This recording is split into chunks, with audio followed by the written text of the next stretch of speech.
Alright guys, today we're going to be taking a look at Hot Wheels Unleashed. This is a new racing game that's releasing on September 30th. It's releasing on pretty much every major platform, and I'm going to be showing you gameplay as well as giving my initial thoughts and impressions of what I played so far of this title. So before we get into that, I want to give a big thank you to Milestone for sponsoring this video. I'm going to break down what I think of this game so far. And I'm happy to let you know that it's really fun. I have to say that I've been getting more enjoyment out of this title than I feel like I would have expected, right? Like, again, going into it, I'm just like, okay, a Hot Wheels game. This is gonna be pretty cool, right? And I was pleasantly surprised at just how addicting the gameplay loop really is. So it's an arcade style racer. You're not going to be getting like GT level sim racing out of this game. I don't think anybody was expecting that with a Hot Wheels title. It is very much one of these titles where you just pick it up and you play it and you have some fun. It's not asking you to like figure all of these different things out and learn all of the different nuanced mechanics. It's not doing that. But that's not to say that there aren't any interesting mechanics at play here with this title. So it does take advantage of the DualSense if you are somebody who is going to be playing on PS5, which I was definitely appreciative of. It does add that extra layer, especially for a racing game with the triggers. It feels really good. So, right trigger to accelerate and then the left trigger to brake, but they do encourage you to use the left trigger to drift around corners and around turns because that actually builds up your boost meter.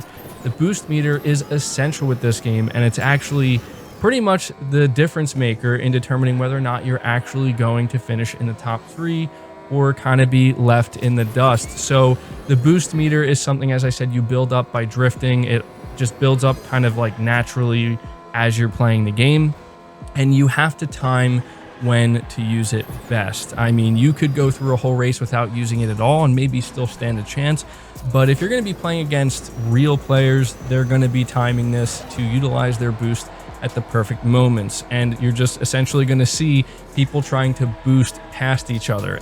And I think that's actually what makes the gameplay so fun, is it's not just as simple as hold the right trigger and, watch your turns and that's all you're doing. No, you actually have to time when you're going to be using your boost and when to best utilize it. And if you're really thinking about it and you're being strategic with it, you can definitely come back from, say, being in last place and shoot all the way up to first place. Again, if you're timing it right, if you're knowing when to use your boosts. And so that's what I want to tell you guys about now, is there is a campaign here. It's a pretty simple campaign. It's called City Rumble.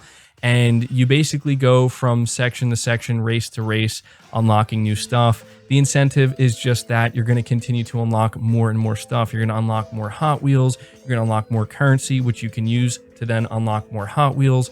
There's kind of a random nature to the type of Hot Wheels you end up unlocking. They do have a storefront. It's pretty cool the way they set it up. They set it up like you're buying an actual Hot Wheels package. But that's a huge incentive with this title to kind of build your Hot Wheel collection. And they all have different stats. You can upgrade all of them. Some other things you unlock when playing through the campaign are some tracks, and it's interesting because at first I was like, oh, these tracks are pretty basic. They're really fun to look at because they're just legitimately Hot Wheels tracks, and they do that thing where you're like in a real world environment and you're shrunk down because you're a Hot Wheel. I really like that they do that.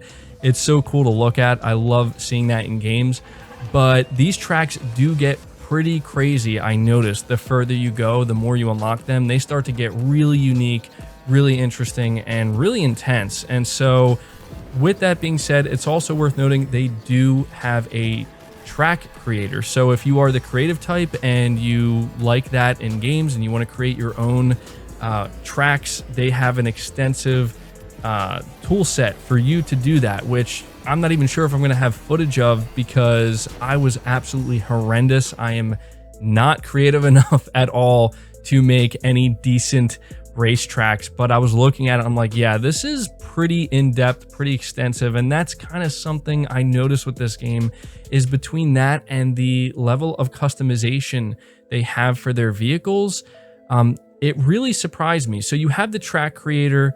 That's very extensive. People are going to go crazy with that. But when it comes to customizing your Hot Wheels, you can customize each and every one of your Hot Wheels. They have a customizer that is as in-depth as I would say what I've seen with games like Forza Horizon. I remember in Forza Horizon, I was always shocked at the stuff that people could create because of the tool set that was on offer.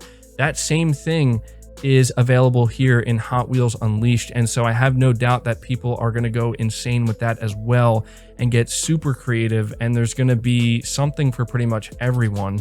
So that was something that I certainly wasn't expecting, but was a nice surprise.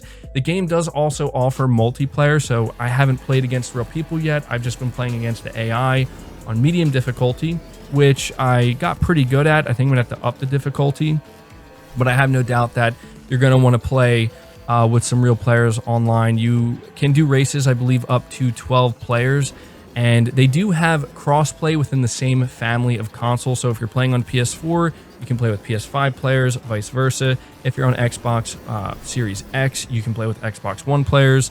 So you have to keep that in mind when it comes to crossplay. They do have local split screen as well, up to 2 players. So there's definitely a lot on offer here. There is this area called the basement, which was kind of a surprise to me. It's just this kind of like hangout area, I guess, where you can customize like all the different aspects of it, like the walls, the decor. It's pretty random, I'm not gonna lie. Like, I just didn't expect that to be there, but it adds another layer of like customization that, again, it helps incentivize you to kind of continue to unlock more stuff and gain more currency and all that good stuff that goes along with these, you know, types of games. And so all in all, to kind of just sum up my thoughts and my impressions on Hot Wheels Unleashed, it's a really fun game. I think that this is a racing game that it's not taking itself seriously. Obviously, it's Hot Wheels, but it puts all of its emphasis on the fun factor. Yeah, again, this is what I thought of it so far, but that's pretty much going to do it for this video. You can leave your thoughts down in the comments below. But with that being said, leave the video a like, subscribe if you're new, hit the bell notification icon, and feel free to share the video out on top of all that. But until next time, guys, take care.